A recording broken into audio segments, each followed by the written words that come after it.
Habang wala pa si Moses Moody ay inaasahang itong si Jonathan Kuminga muna ang papalit bilang starter ng GSW na posibleng masisimento pa siya sa starting 5 lineup ng koponan, kasi sa unang preseason game ni JK as starter ng team nila ay nagkaroon po siya ng magandang impact. Nagbigay ng malaking tulong sa koponan para manalo kontra Lakers, mga kaibigan. Maraming fans ang natuwa sa ipinakitang laro ni JK, kung saan pansin po natin na nag-iba ang style ng laro ni Kuminga ngayon. Dahil dyan syempre agad napapasok sa isip natin na ayaw nga nitong isuka siya ng front office ng GSW o trade.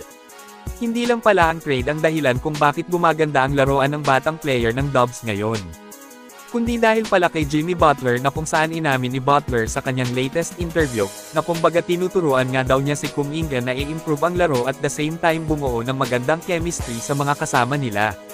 Sinabi ni Butler na sabay daw po sila sa mga ensayo, gusto raw itong turuan ni Jimmy dahil sa alam umano ni Butler na gusto ni Kuminga na maging mas gumaling pa.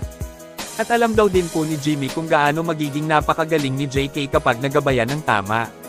So kaya naman pala may nakikita tayong malaking improvement sa laro ni Kuminga, lalo na sa playmaking at syempre pagdating sa decision making ay gumanda na. Kitang mas alam na niya ngayon kung kailan niya ititira at kung kailan niya ipapasa ang bola.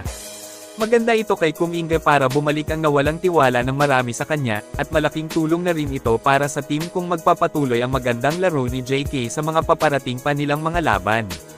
Well, ito panoorin nyo ng mabuti kung gaano nag-improve si Kuminga ngayon sa tulong ni Butler. Gumaganda na rin ngayon ang connection ng dalawa.